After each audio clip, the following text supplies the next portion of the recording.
미국이 충격에 휩싸였습니다.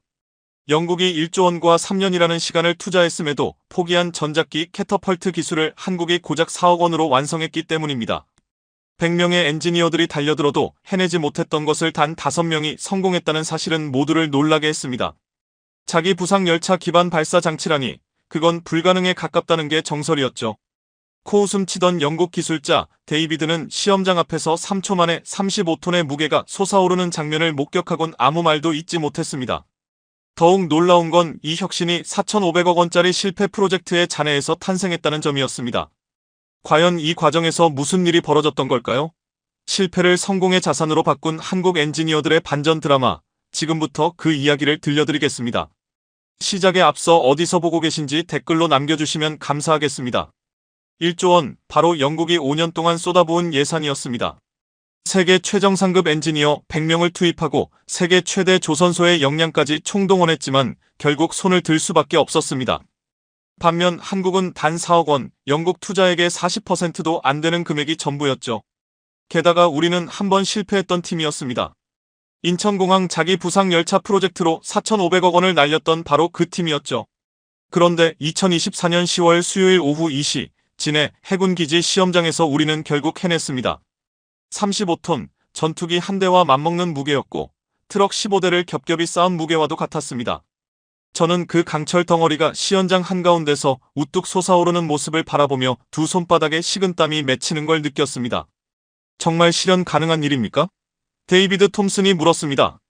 54세, 영국 밥사 소속의 선임 엔지니어이자 날카로운 눈빛과 중후한 분위기를 가진 그는 팔짱을 낀 채 저를 바라봤죠. 3년 전 이 남자는 분명 저에게 이렇게 말한 적이 있습니다. 자기 부상 열차 기술로는 불가능하다고 말이죠. 저는 조용히 고개를 끄덕였습니다. 해보겠습니다. 그때 옆에 있던 미국인은 작게 웃었습니다. 마크 제임, 48세 미 해군 제럴드 포드함 기술장교였습니다. 그의 미소에는 반신반의가 섞여 있었습니다. 자기 부상 열차 기술을 항공모함 캐터펄트에 쓴다는 게 말이 되냐는 듯이요. 그가 다시 물었습니다. 저는 대답 대신 통제실을 향해 손을 들어 보였습니다. 드디어 시연이 시작되었습니다. 레일 위에 전자기장이 흐르며 특유의 낮은 진동음이 들렸습니다. 35톤짜리 무게추가 미세하게 흔들리기 시작했고 곧 통제실에서 전력 충전이 완료됐다는 목소리가 나왔습니다. 저는 심호흡을 했습니다. 3년간의 모든 시간이 이 순간에 걸려 있었습니다. 발사, 제가 신호를 주었습니다. 그러자 세상이 뒤집힌 듯 엄청난 굉음과 함께 35톤짜리 강철이 레일을 따라 쏜살같이 치고 나갔습니다. 1초, 2초, 3초, 단 3초 만에 무게추는 시속 260km에 도달했고 레일 끝에서 거대한 쇳덩이가 허공으로 튀어올랐습니다. 100m 앞에 쌓아놓은 더미에 정확히 꽂히는 순간 현장에는 정적만이 감돌았습니다.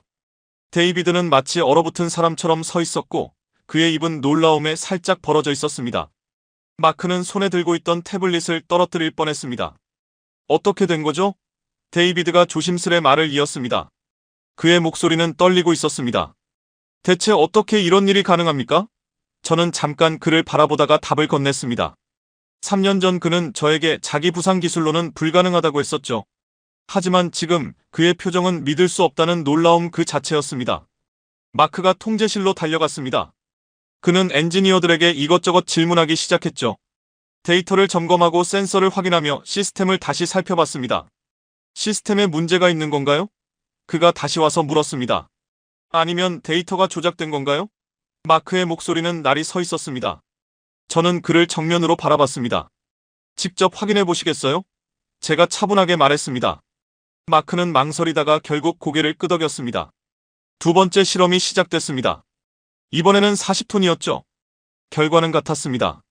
단 3초 만에 시속 260km로 정확하게 목표 지점에 도달했죠. 데이비드가 제 옆으로 다가왔습니다. 그는 한동안 아무 말도 하지 않았습니다.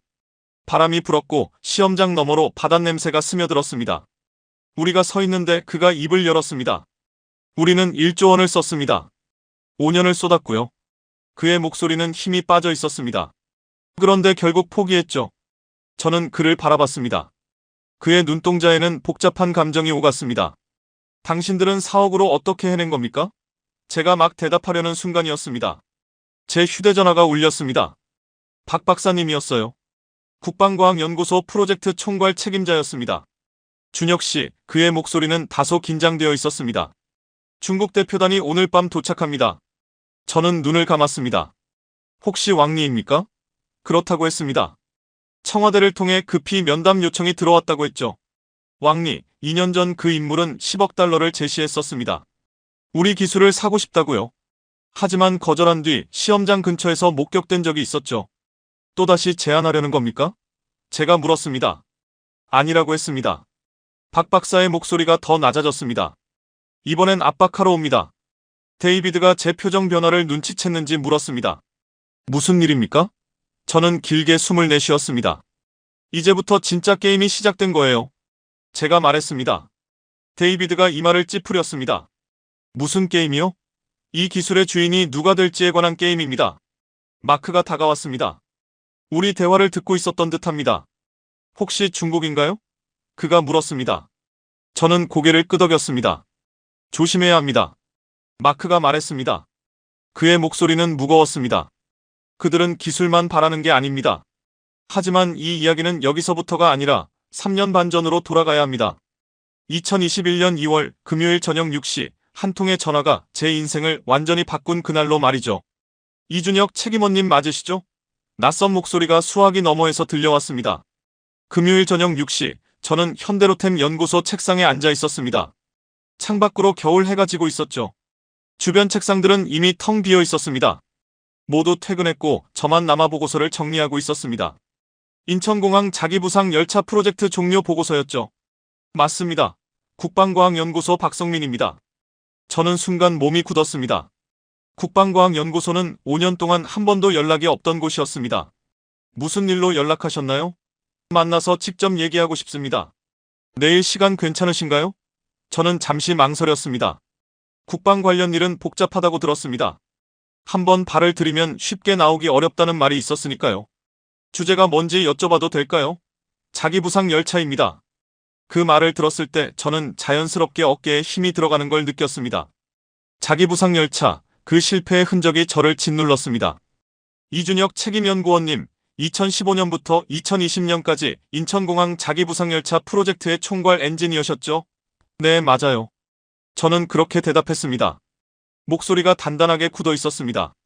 그럼 실패의 원인도 가장 잘 아시겠군요. 그 한마디에 저는 입을 닫았습니다. 실패. 4,500억 원이 투입된 6km 길이의 자기부상 열차는 끝내 상용화에 성공하지 못했습니다. 전력 효율 40%, 겨울마다 시스템 다운, 연간 유지비 300억 원, 모든 것이 제대로 돌아가지 않았습니다. 실패. 데이터가 필요합니다. 박 박사가 말했습니다. 실패 데이터요? 네, 맞아요. 성공 데이터는 누구에게나 있지만 실패의 기록은 다릅니다. 저는 컴퓨터 화면을 바라봤습니다. 지난 5년간 쌓인 오류 로그가 파일로 정리되어 있었습니다. 내일 대전으로 오실 수 있으세요? 박 박사가 물었습니다. 저는 창밖을 바라봤습니다. 어둠이 점점 깊어지고 있었습니다. 생각해보겠습니다. 그렇게 답하고 저는 전화를 끊은 뒤 한참이나 자리에 앉아 있었습니다. 컴퓨터 화면에는 실패의 데이터들이 빛나고 있었습니다. 300번의 시험, 2.000개의 오류 보고서, 50만 줄의 로그 파일. 이게 과연 의미가 있을까? 저도 모르게 혼잣말이 나왔습니다. 옆자리 김 과장이 돌아왔습니다. 뭔가 깜빡하고 놓고 간 게 있었던 모양입니다. 제 표정을 본 김 과장이 조심스럽게 물었습니다. 무슨 일 있어요? 국방연에서 전화가 왔어요. 국방과학연구소에서요. 뭔데요? 저는 잠깐 망설였습니다. 하지만 김 과장은 5년을 함께한 동료였습니다. 자기부상 열차 데이터를 달래요. 김 과장의 표정이 굳었습니다. 설마 또 하려는 거예요? 국방 쪽에서 필요하답니다. 정말 말도 안 돼요. 김 과장이 단호하게 말했습니다. 우리가 지난 5년 동안 뭘 했는데요? 4,500억 원을 날렸잖아요. 준혁 씨, 그걸로도 부족해서 또 하려는 거예요? 저는 아무 말도 하지 않았습니다. 회사에서 뭐라고 하겠어요? 실패한 프로젝트 책임자가 또 실패하러 간다고 할 거잖아요. 김 과장이 제 어깨를 가볍게 두드렸습니다. 거절하세요. 우리 이제 좀 편하게 살아요. 그는 가방을 들고 나갔습니다. 사무실엔 저 혼자 남았습니다. 저는 다시 파일을 열었습니다. 2017년 1월의 데이터였습니다. 인천공항에 한파가 닥쳤던 겨울이었죠. 영하 15도 시스템 과열, 전력 손실 45%, 영하 15도에서 과열이라니 저는 중얼거렸습니다. 당시엔 이유를 알지 못했습니다. 추운데 왜 과열이 되는지 이해할 수 없었죠. 결국 온도 보상 알고리즘 오류로 결론 내렸고 이듬해 시스템을 교체했습니다. 그런데도 똑같은 문제가 반복됐습니다. 왜 그랬을까? 저는 조용히 스스로에게 물었습니다. 텅 빈 사무실에 제 목소리만 울렸습니다. 파일을 더 깊이 들여다봤습니다. 2018년, 2019년 겨울에도 똑같은 패턴이 반복됐습니다. 새벽 2시가 넘어서도 저는 데이터를 붙들고 있었습니다. 그리고 마침내 뭔가가 눈에 들어왔습니다. 전력 배분 패턴이었습니다. 시스템이 추위를 감지하면 자동으로 가열을 시작하는데 동시에 안전 모드로 전환하며 냉각도 준비했던 겁니다. 두 시스템이 서로 충돌했습니다. 바로 이거였어. 저는 작게 중얼거렸습니다. 문제는 온도 보상 알고리즘이 아니라 전력 배분 구조였습니다. 시스템이 동시에 두 가지 작업을 시도하다가 결국 고장이 났던 거였습니다. 저는 등받이에 몸을 기댔죠. 5년 동안 우리는 전혀 엉뚱한 문제만 고치고 있었던 셈이었습니다. 그때 휴대전화가 울렸습니다. 아내였습니다. 여보, 언제 와? 조금만 더 있다가 갈게. 아직도 야근이야? 프로젝트 끝난 거 아니었어? 저는 모니터를 바라보며 응, 다 끝났어. 곧 갈게. 라고 답하고 전화를 끊었습니다. 그리고 데이터를 저장하면서 이런 생각이 들었습니다. 만약 전력 배분을 바꿔서 동시가 아니라 순차적으로 진행한다면 어떻게 될까? 다음날 토요일, 저는 대전 국방과학연구소에 도착했습니다. 회색 건물 사이로 차가운 바람이 불어왔고 2월 하늘은 흐렸습니다. 박 박사는 50대 중반쯤 되어 보이는 남성이었고 짧은 머리에 두꺼운 안경을 쓴 채 저를 지하 3층 회의실로 안내했습니다. 커피 드릴까요? 감사합니다. 박 박사가 건네준 따뜻한 종이컵을 두 손으로 감싸니 손끝이 차가웠습니다. 이준혁 책임원님, 혹시 전자기 캐터펄트라는 이름 들어보셨나요? 저는 고개를 끄덕였습니다. 항공모함에서 전투기를 날려보내는 장치 말씀이시죠? 맞아요. 박 박사가 노트북을 열었습니다. 화면에는 커다란 항공모함 갑판이 나타났고 전투기가 레일을 따라 순간적으로 가속해 하늘로 솟아오르는 영상이 재생되었습니다. 현재 이 기술을 가진 나라는 미국밖에 없습니다. 중국이 개발 중이고 프랑스는 미국에서 수입하려 하고 있어요. 그는 영상을 멈추며 말했습니다. 영국은 아예 포기했습니다. 포기요? 1조 원 넘게 투자했지만 결국 손을 뗐답니다. 비용이 너무 컸기 때문이죠. 박 박사가 저를 또렷하게 바라봤습니다. 우리가 바로 그걸 만들려고 합니다. 저는 커피를 한 모금 마셨습니다. 쓴맛이 입안에 가득 번졌습니다. 예산이 얼마죠? 4천억입니다. 저는 거의 커피를 뿜을 뻔했습니다. 4천억이요? 영국이 1조 쓰고도 포기한 건데. 그래서 당신이 필요합니다. 박 박사가 또 다른 파일을 열었습니다. 화면에는 복잡한 수식과 그래프들이 가득했습니다. 자기부상 열차와 전자기 캐터펄트는 원리는 비슷합니다. 전자기력을 이용해 물체를 가속시키는 거죠. 하지만 환경은 완전히 다릅니다. 제가 말했습니다. 열차는 육지에서 달리지만 캐터펄트는 바다 위 항공모함에서 작동해야 하니까요. 염분, 습도, 온도 변화, 진동까지 다 고려해야죠. 그래서 당신이 꼭 필요합니다. 박 박사가 제 말을 끊었습니다. 이준혁 책임원님은 5년 동안 수많은 실패를 경험하셨죠. 겨울엔 얼어붙는 문제, 여름엔 과열되는 문제, 전력 손실 문제까지. 그는 앞으로 몸을 숙였습니다. 그 모든 실패의 데이터가 꼭 필요합니다. 저는 한동안 아무 말도 하지 못했습니다. 또 실패하면 어떡하죠? 저는 작게 물었습니다. 그럼 함께 실패하는 겁니다. 박 박사가 답했습니다. 그리고 미소를 지었죠. 그래도 실패 확률은 줄일 수 있습니다. 당신의 데이터라면요? 저는 창밖을 바라봤습니다. 여전히 흐린 하늘이었어요. 생각해보겠습니다. 그날 밤 저는 좀처럼 잠들지 못했습니다. 박 박사가 제 손을 꼭 잡았습니다. 6개월입니다. 그날 저녁 저는 대전역에서 서울행 열차를 기다렸습니다. 승강장에서 어둠 속 철로를 바라보며 서 있었습니다. 차가운 바람이 얼굴을 스쳤습니다. 다시 휴대전화가 울렸습니다. 김 과장이었습니다. 준혁 씨, 어떻게 됐나요? 잠시 침묵이 흘렀습니다. 미쳤군요. 김 과장이 말했습니다. 저도 아마 그럴 겁니다. 라고 대답했습니다. 그런데 어젯밤 뭔가를 깨달았어요. 우리가 5년 동안 놓친 게 무엇인지, 어쩌면 그게 답일지도 모르겠습니다. 확실하진 않지만 해봐야 알 것 같아요. 김 과장이 한숨을 내쉬었습니다. 행운을 빕니다. 그리고 전화가 끊겼습니다. 기차가 역에 도착했습니다. 저는 자리에 앉아 유리창 너머를 바라봤습니다. 어둠 속을 질주하는 기차, 불빛들이 순식간에 스쳐 지나갔습니다. 저는 곰곰이 생각에 잠겼습니다. 인천공항 자기부상열차 4,500억 원이 허공에 사라진 실패. 이번 프로젝트는 4억 원이 전부입니다. 영국의 40% 예산, 6개월이라는 한정된 시간. 만약 또 실패하면 모든 것이 끝입니다. 두 번째 실패는 곧 경력의 마지막이란 의미였습니다. 그런데 어젯밤 저는 새로운 단서를 발견했습니다. 전력 분배 패턴이었습니다. 5년 동안 저희가 계속 놓치던 해답, 이게 정말 해답일까? 스스로에게 물으며 혼잣말처럼 되뇌었습니다. 확신은 없었지만 해봐야만 했습니다. 마지막 남은 기회였으니까요. 3개월이 흘렀습니다. 저는 대전 국방과학연구소에 파견되어 작은 팀이 꾸려졌습니다. 저를 포함해 현대로템 엔지니어 2명, 국방연구소 연구원 2명, 총 5명이었습니다. 이게 다입니까? 저는 박 박사님께 여쭤봤습니다. 월요일 오전 9시 첫 회의가 열렸습니다. 문제는 예산이었습니다. 우선 가능성을 입증해야만 추가 예산을 받을 수 있습니다. 박 박사님이 답하셨습니다. 그날 오후 저희는 영국 밥사와 화상회의를 진행했습니다. 화면에 데이비드 톰슨이 등장했습니다. 회색 머리와 날카로운 눈매. 그는 한국어로 인사하지 않았습니다. 박 박사님 오랜만입니다. 영어로 말했습니다. 박 박사님이 통역을 켰습니다. 톰슨 박사님, 이준혁 책임원을 소개합니다. 데이비드가 저를 바라봤습니다. 그의 눈빛은 싸늘하게 느껴졌습니다. 자기부상열차 전문가라고 들었습니다. 맞습니다. 라고 대답했습니다. 흥미롭군요. 데이비드가 말을 이었습니다. 하지만 표정에는 아무런 흥미가 비치지 않았습니다. 솔직히 말하자면 자기부상 기술로 캐터트를 만들겠다는 생각은 우리도 해봤습니다. 그가 팔짱을 꼈습니다. 하지만 실현 불가능하다고 생각합니다. 왜 그렇다고 보십니까? 제가 물었습니다. 환경 자체가 완전히 다릅니다. 데이비드가 자료를 화면에 띄웠습니다. 복잡한 그래프가 나타났습니다.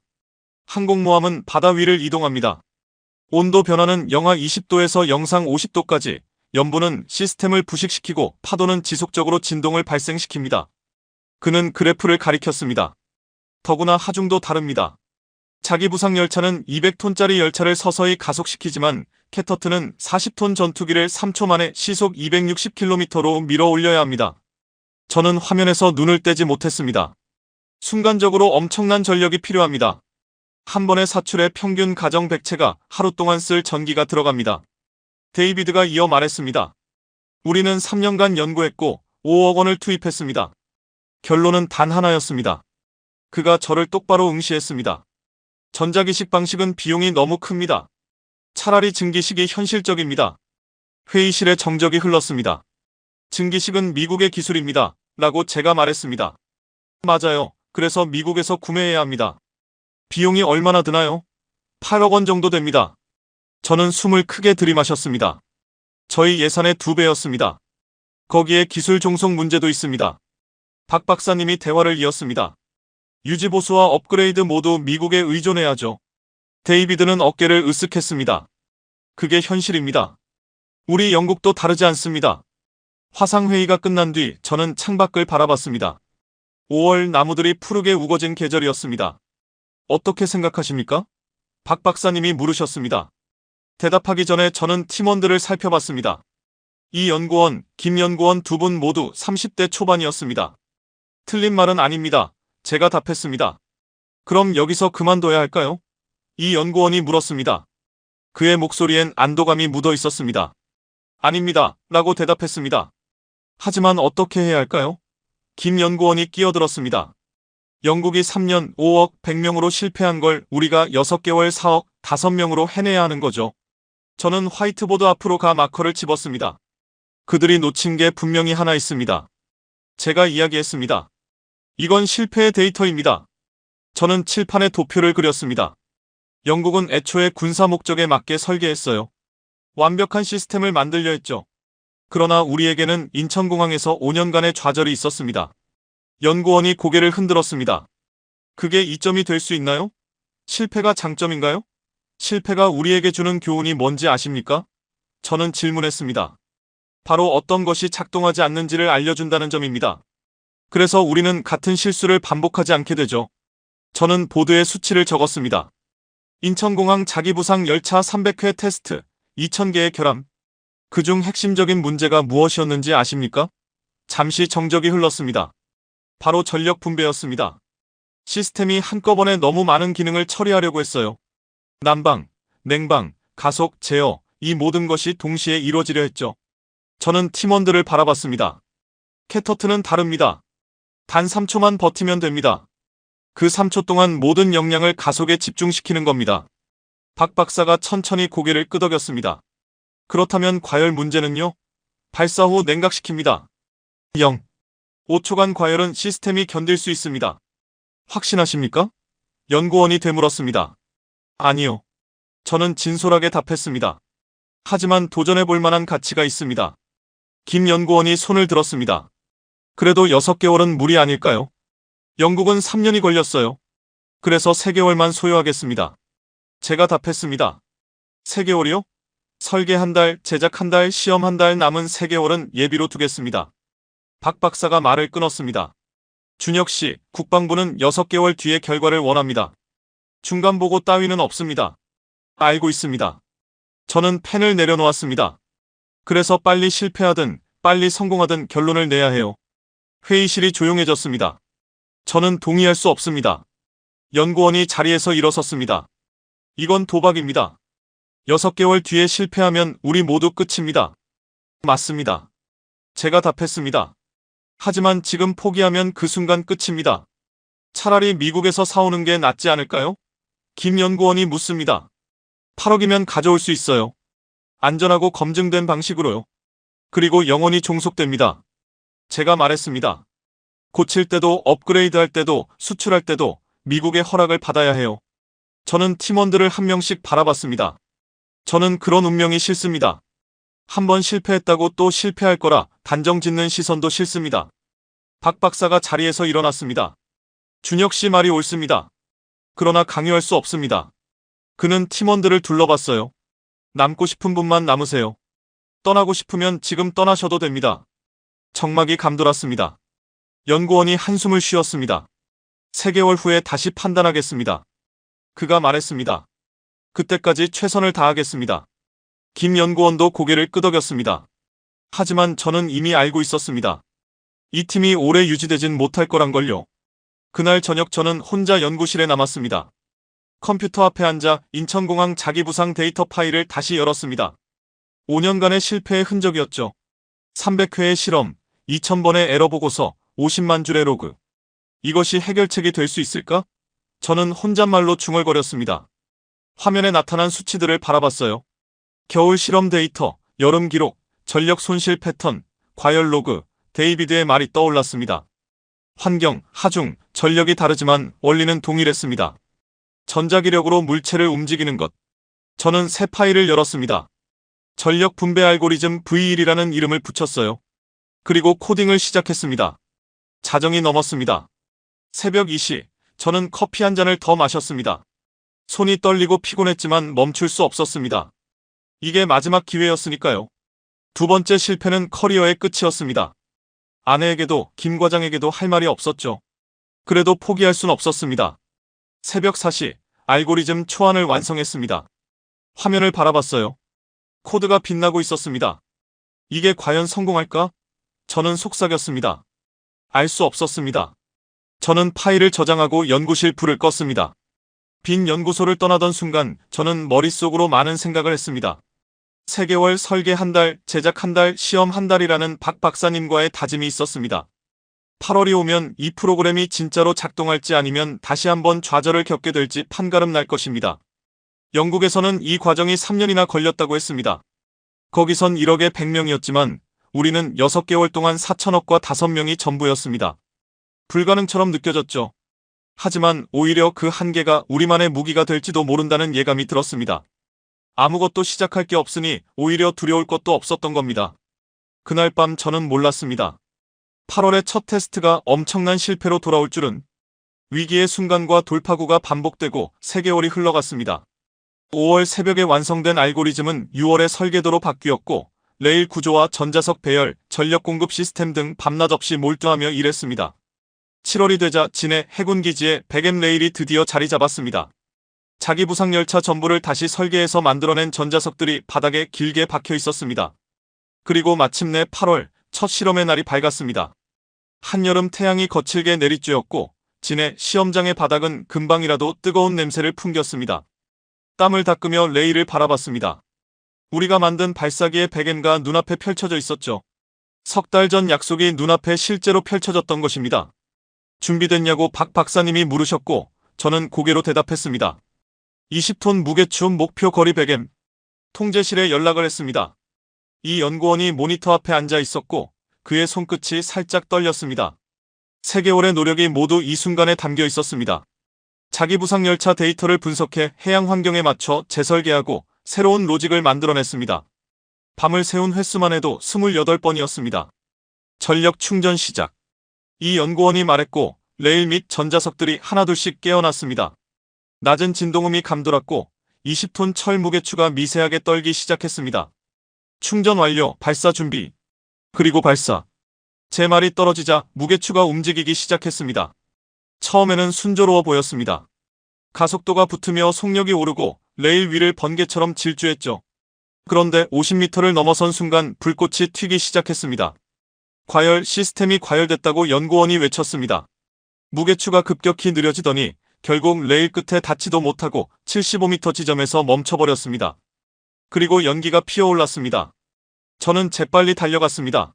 레일 밑에 전자석 모듈에서 검은 연기가 뿜어나오고 타는 냄새가 코를 찔렀습니다. 소화기! 누군가 외쳤고 김 연구원이 소화기를 들고 뛰어왔습니다. 하얀 가루가 연기를 뒤덮었습니다. 10여 분 뒤 저희는 손상된 부분을 확인했습니다. 전력 손실이 60%라고 이 연구원이 태블릿을 보며 말했습니다. 예상보다 3배나 많은 열이 발생한 것입니다. 무릎을 꿇고 내부를 들여다봤더니 코일이 완전히 녹아 있었습니다.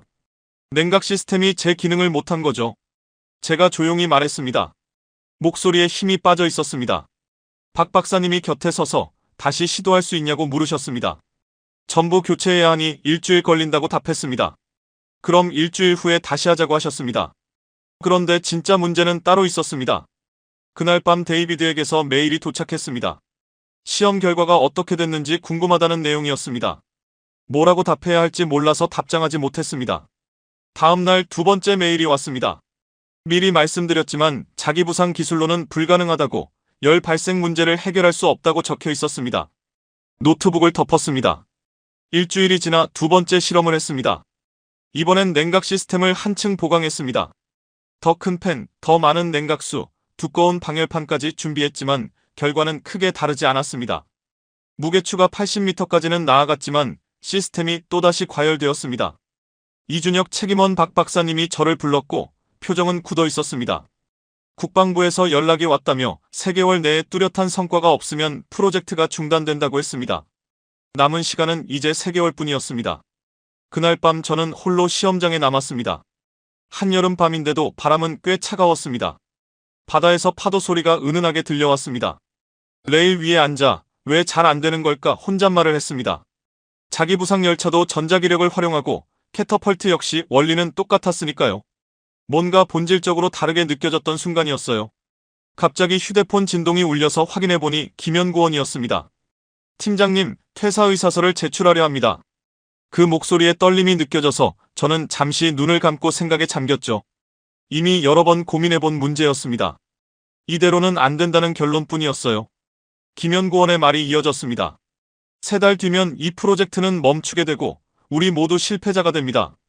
저는 아직 29, 경력에 실패 기록이 남게 되는 것이죠. 알겠다고 통화를 잠시 중단하겠다고 말한 뒤 전화를 끊었습니다. 그리고 고개를 들어 하늘을 바라보니 별들이 맑게 빛나는 밤이었습니다. 다음 날 아침 김연구원은 결국 팀을 떠났고 일주일이 지나 또 한 명이 회사를 나가 3명만 남게 되었습니다. 어느새 가을이 깊어갔지만 우리는 여전히 결과를 내지 못하고 있었습니다. 3번째, 4번째, 5번째 실험까지 연이어 실패하고 추는 100m에 도달하지 못했고 시스템은 반복해서 과열만 됐습니다. 한 달의 시간이 남았다는 말을 박 박사가 했던 게 11월의 첫 월요일이었고 국방부 최종 보고는 12월 초로 정해진 상황이었죠. 저는 아무 대답도 하지 못했습니다. 무슨 말을 해야 할지 몰랐으니까요. 그날 오후 박 박사로부터 연락이 왔습니다. 준혁 씨, 서울로 올 수 있습니까?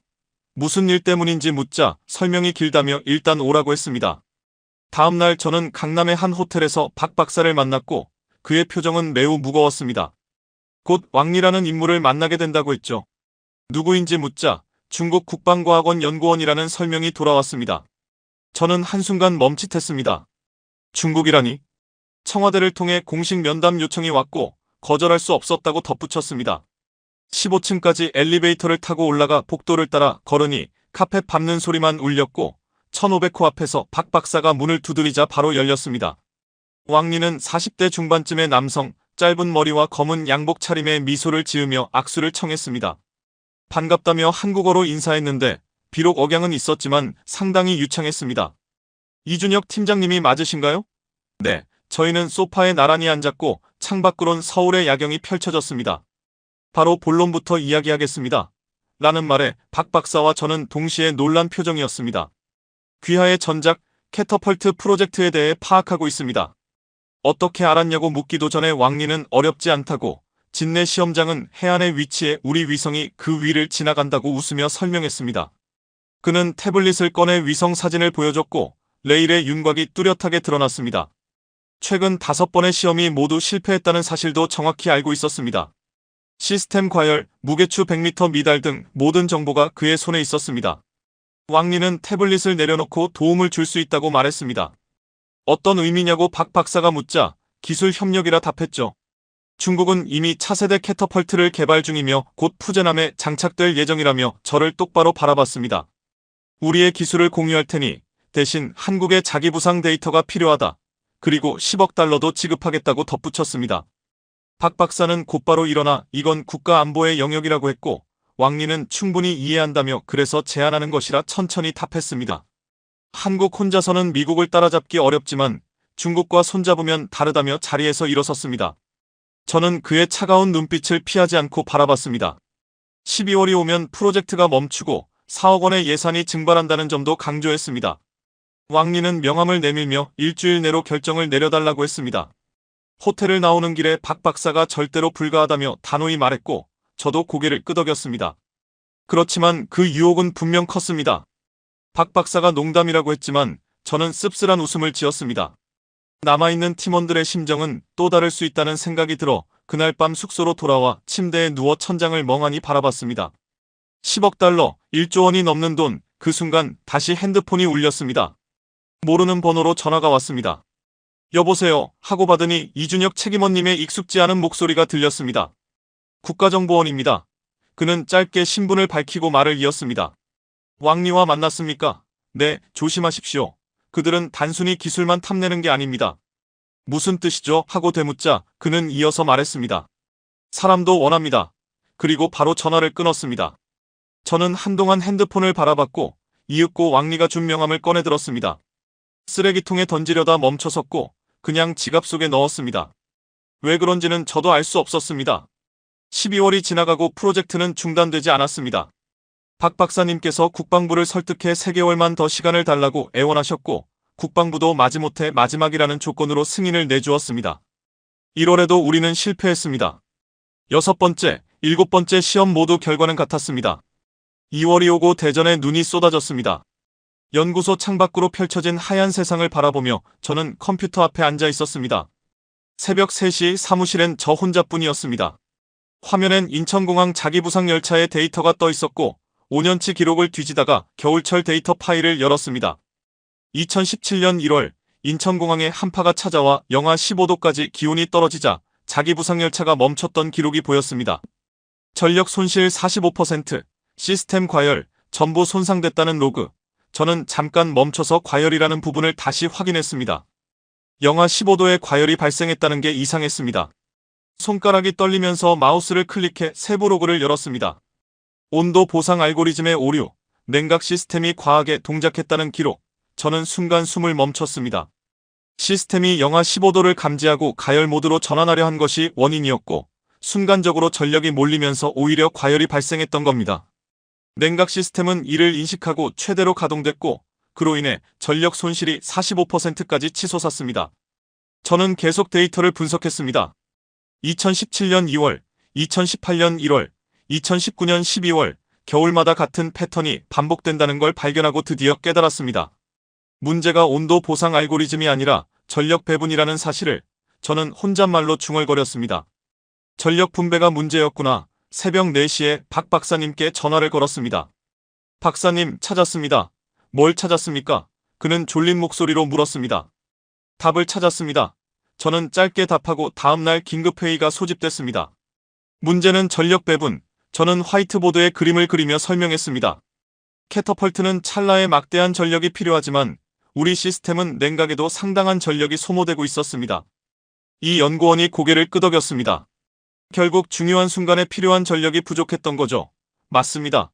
저는 인천공항 겨울 데이터를 보여줬습니다. 겨울엔 시스템이 온도를 높이려 하면서 동시에 냉각도 작동해 두 기능이 서로 충돌하고 있었습니다. 박 박사님이 해결책이 뭐냐고 물었습니다. 알고리즘을 바꿔야 합니다. 냉각을 끄는 게 아니라 우선순위를 정해 중요한 순간엔 모든 전력을 가속에 집중시키고 가흡 뒤에 냉각을 작동시키는 방식이어야 합니다. 그럼 과열은 박사님이 걱정하셨고 저는 5초만 버티면 됩니다. 캐터펄트는 3초 안에 끝나니까요. 설명했습니다. 이 연구원이 계산기로 값을 두드렸고 이론상으로 가능하다고 했습니다. 이론만으로는 부족하니 시험해야 한다고 박 박사님이 강조했습니다. 알고리즘을 새로 설계하고 코드를 다시 짜느라 밤을 새웠고 커피를 너무 많이 마셔 손까지 떨렸습니다. 2월 마지막 주 저희는 현장으로 갔고 8번째 시험이 시작됐습니다. 준비됐나? 박 박사님이 물으셨고 저는 고개를 끄덕였습니다. 30톤 무게추 목표 거리는 120m입니다. 제가 말했습니다. 이 연구원이 모니터를 점검하며 새 알고리즘 적용, 전력 우선순위 설정 완료, 발사 준비 보고했습니다.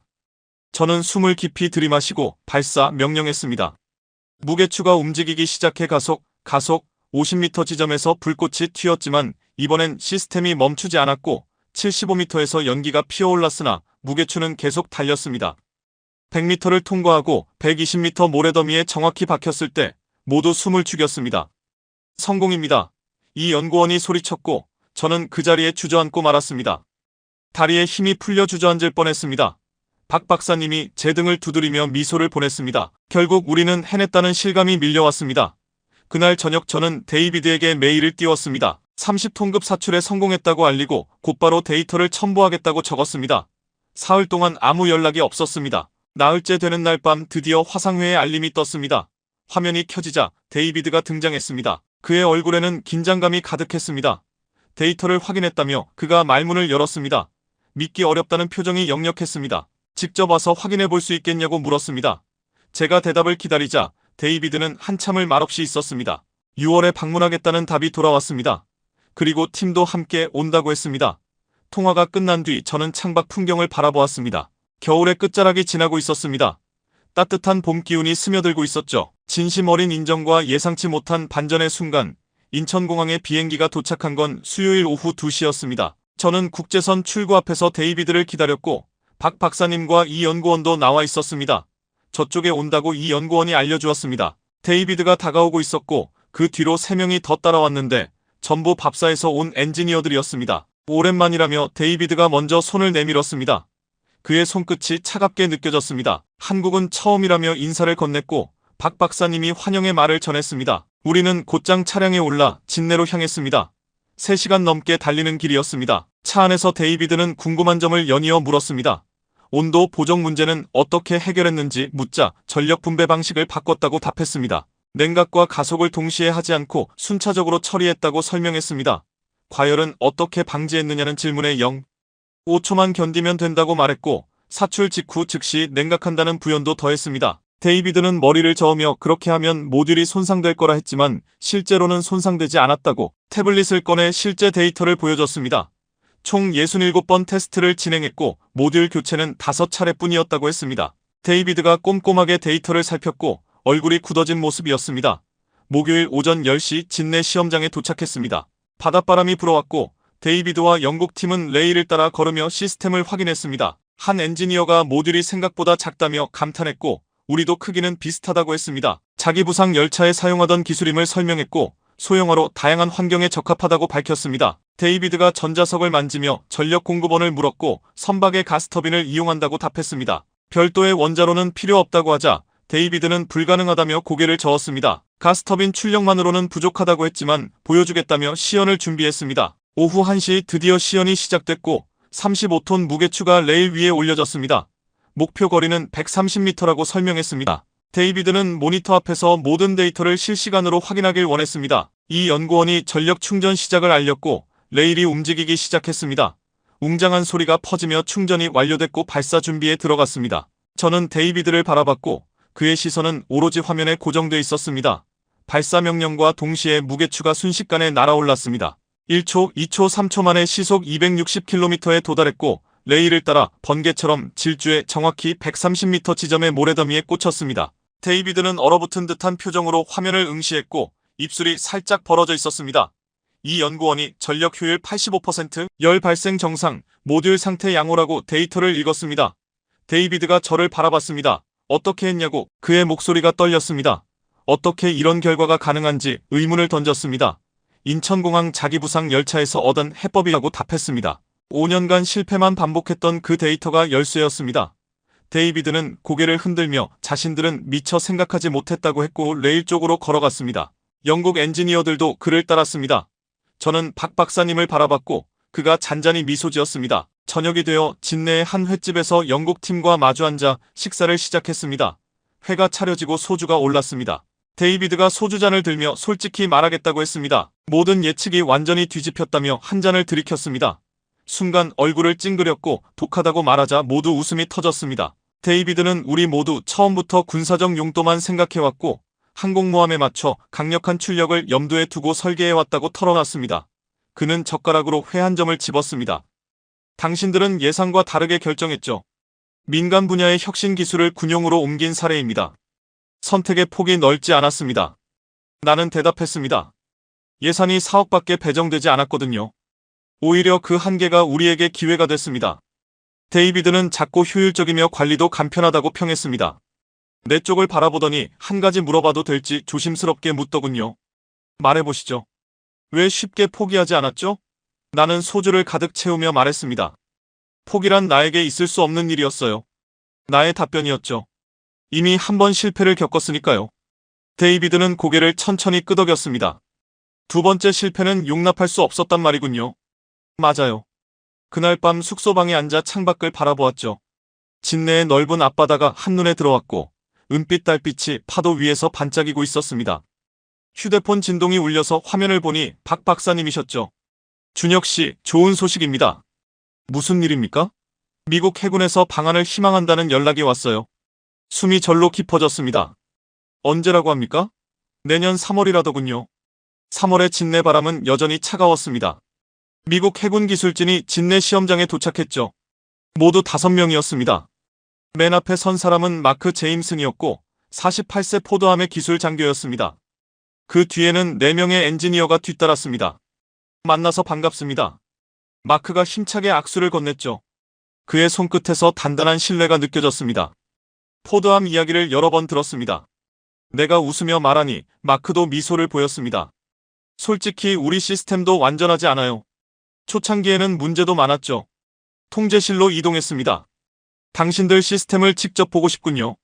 데이비드로부터 듣긴 했지만 내 눈으로 확인하고 싶었습니다. 이 연구원이 상세히 설명했습니다. 전력 효율 85%, 재충전 시간 45초, 연속 발사 가능 횟수 20회. 마크가 고개를 끄덕였죠. 포드함은 80%, 재충전 60초, 연속 15회입니다. 그가 내 쪽을 바라봤어요. 당신들이 성능 면에서 우위군요. 다만 무게 제한이 있어요. 내가 조심스레 밝혔죠. 현재 40톤까지 가능합니다. 포드함은 45톤이지만 대부분의 전투기는 40톤을 넘지 않습니다. 마크가 수긍했습니다. 오후 2시에 시연이 시작됐고 40톤 무게추를 사용했습니다. 목표는 135m였죠. 준비됐습니까? 내가 묻자 마크가 고개를 끄덕였습니다. 발사. 무게추가 3초 만에 시속 260km로 날아가 정확히 135m 지점에 멈췄습니다. 마크는 모니터로 하나씩 데이터를 읽었고 전력 효율이 87%라고 중얼거렸습니다. 이런 수치가 나오는 비결이 뭡니까? 전력 배분 알고리즘 덕분이죠. 연구원이 설명했습니다. 최대 가속에 집중하고 냉각은 후처리로 미룹니다. 마크가 다시 고개를 끄덕였어요. 우리는 그걸 동시에 처리하려다 비효율이 있었던 것 같군요. 실수였나 봅니다. 나는 말없이 바라봤습니다. 마크가 레일로 다가가 부품들을 살폈습니다. 이거 자기 부상 열차에 쓰는 부품 아닌가요? 네, 민간 기술을 군사용으로 도입한 겁니다. 내가 설명하자 마크는 발상의 전환이라며 놀라워했습니다. 우리 쪽은 애초부터 군용에만 집중했기에 항공모함 전용의 최대 출력만 노렸으니 비용이 높을 수밖에 없었죠.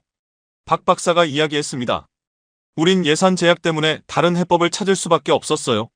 마크가 고개를 끄덕이며 그런 제약이 오히려 창의성을 자극한 것 같다고 인정했습니다.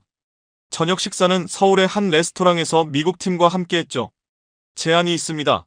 마크가 입을 열었습니다. 기술 협력을 희망합니다. 박 박사가 어떤 협력인지 묻자 공동 개발을 제안했죠. 당신들의 효율성과 우리 측의 출력을 합치면 훨씬 뛰어난 시스템이 나올 거라고요. 조건이 있습니까? 내가 물었고 마크는 잠시 생각하다가 수출 시 미국의 승인이 필요하다고 답했습니다. 나는 박 박사를 바라봤고 그의 얼굴은 단단히 굳어 있었습니다. 기술 종속성 문제가 있죠. 박 박사가 말했습니다. 잘 알고 있습니다. 마크가 진지하게 받았죠. 그렇지만 완전히 독립적으로 만들긴 어렵다고 항공모함은 혼자 힘으론 안 된다고 덧붙였습니다. 그는 물을 한 모금 삼켰고 함께하면 더 강한 시스템을 만들 수 있다며 서울의 야경을 등지고 이야기를 마쳤습니다. 생각해보자고 제가 먼저 말을 꺼냈습니다. 그 다음날 저와 박 박사는 한강공원을 걸었습니다. 3월의 공기는 아직 차갑게 남아있었습니다. 어떻게 판단하십니까? 하고 박 박사가 물었습니다. 협력은 불가피하다고 제가 답했습니다. 그렇지만 예속은 받아들일 수 없다고 말했죠. 균형점을 찾아야 한다고 박 박사가 말했습니다. 우리 기술을 지키면서도 미국과 함께 갈 방안. 저는 흐르는 강물을 천천히 바라봤습니다. 6개월 뒤 최종 시어회를 열겠다고 제가 말했습니다. 그때 가서 결정을 내리자고 했습니다. 박 박사가 조용히 고개를 끄덕였습니다. 그리고 어느새 10월이 되었습니다. 진내 해군기지 시험장에서 데이비드와 마크가 제 곁에 서 있었습니다.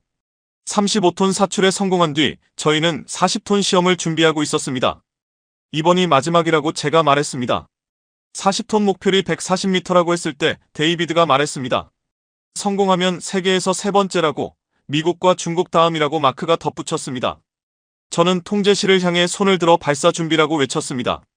이 연구원이 전력 충전 완료, 시스템 정상이라고 답했습니다. 저는 천천히 숨을 들이마셨습니다. 3년 반의 시간이 전부 이 순간에 매달려 있었습니다. 발사라는 제 외침과 함께 40톤 무게 추가 레일을 치고 치솟았습니다. 1초, 2초, 3초, 시속 260km 돌파, 레일 끝을 넘어 공중으로 날아올랐고 140m 지점에 정확히 떨어졌습니다. 침묵 뒤 환호가 터지며 데이비드가 제 어깨를 쳤습니다. 해냈다고 말했습니다. 마크는 통제실로 달려가 데이터를 확인했습니다. 전력 효율 88% 완벽하다고 돌아와서 말했습니다. 저는 고개를 들어 하늘을 바라봤습니다. 짙푸른 하늘이 끝없이 펼쳐져 있었습니다. 저녁에는 축하 자리가 이어졌습니다. 진내 호텔 연회장에서 작은 파티가 열렸고 한국팀, 영국팀, 미국팀이 모두 모였습니다. 데이비드가 자리에서 일어나 한마디 하겠다며 잔을 들었습니다. 3년 전 저는 이준혁 책임원에게 이건 불가능하다고 말했습니다 하고 그는 웃으며 말했습니다. 사람들도 웃음 지었습니다. 그러나 제 생각이 틀렸다고 그는 제 쪽을 봤습니다. 우리는 비용만 계산했습니다. 1조 원과 5년 그리고 거대한 시스템이 필요하다고만 생각했습니다. 그는 잔을 내려놓고 말했습니다. 하지만 여러분은 완전히 달랐습니다. 실패 데이터를 자산으로 바꾸고 민간 기술을 군사로 전환해 작고 효율적인 시스템을 만들었습니다. 데이비드가 고개를 숙이며 우리가 여러분에게 배웠다고 말했고 박수가 쏟아졌습니다. 이어 마크가 일어났습니다. 저도 한마디 하겠다며 입을 열었습니다. 미국은 캐터트를 60년 넘게 만들며 스스로 최고라고 여겼다고 그는 미소 지었습니다. 그런데 여러분은 3년 만에 우리를 따라왔습니다. 아니, 몇몇 분야는 이미 넘어섰습니다. 마크가 제 쪽을 향해 말했습니다. 자기 부상 열차라는 민간 기술을 이런 방식으로 활용할 줄은 우리는 상상도 못했습니다. 그는 잔을 들어 함께 배웠다고 말했습니다. 저도 자리에서 일어났습니다. 감사하다고 제가 말했습니다. 그러나 저희가 배운 게 더 많았습니다. 저는 팀원들을 바라봤습니다. 3년 전 우리는 5명이었습니다. 예산은 4억이었고 기간은 겨우 6개월이었습니다. 저는 데이비드를 보며 불가능해 보였다고 말했고 이어 마크를 바라봤습니다. 그래도 포기할 수 없었습니다. 저는 잔을 들었습니다. 이미 한 번 실패를 겪었기 때문입니다. 인천공항 자기 부상 열차 때문이었습니다. 자리가 순간 조용해졌습니다. 4,500억이 사라졌고 5년이 공중으로 사라졌습니다. 저는 실패자로 남았습니다. 잔을 내려다보며 그 실패가 이번 성공을 만들었다고 말했습니다. 모두를 둘러보며 제가 배운 건 실패는 끝이 아니라 시작이라는 점이라고 말했습니다. 박수가 다시 터져나왔습니다. 파티가 끝난 뒤 저는 시험장으로 갔습니다. 혼자였습니다. 바다바람이 차갑게 불었습니다. 레일 위에 앉으니 차가운 금속이 느껴졌습니다. 제 휴대폰이 울렸습니다. 왕리였습니다. 이준혁 책임원님 하고 왕리 박사님 제가 대답했습니다. 축하드립니다. 성공 소식을 들었습니다. 감사합니다라고 제가 말했습니다. 짧은 침묵이 이어졌습니다. 10억 달러 제안은 그대로 유지된다고 왕리가 말했습니다. 사양하겠다고 제가 말했습니다. 이유를 묻자 저는 우리 기술이기 때문이라고 답했습니다. 전화를 끊고 레일을 바라봤습니다. 3년 반의 시간이 200m 레일에 모두 담겨 있었습니다. 다음 날 아침 마지막 회의가 열렸습니다. 미국과의 협력건이었습니다. 박 박사는 조용히 말했습니다. 이제 결정을 내려야 할 때라고요. 저는 마크를 바라봤습니다. 다시 한번 조건을 설명해 주실 수 있을까요? 공동개발, 기술 공유, 수출 시 상호 승인이라는 답이 들려왔습니다. 마크는 분명하게 말했죠. 상호 승인이라고요. 우리 역시 여러분의 승인을 따르겠다는 뜻이었습니다. 마크의 얼굴에 미소가 번졌습니다. 진정한 파트너십이라는 의미였죠. 저는 다시 박 박사를 바라봤고 그는 고개를 끄덕이며 동의한다는 뜻을 보였습니다. 저 역시 고개를 끄덕였습니다. 그때 마크가 손을 내밀었습니다. 저는 망설임 없이 그 손을 잡았습니다. 같이 성장하자는 제안이었죠. 마크가 말했습니다. 저도 함께라고 대답했습니다. 지금은 2025년 10월입니다.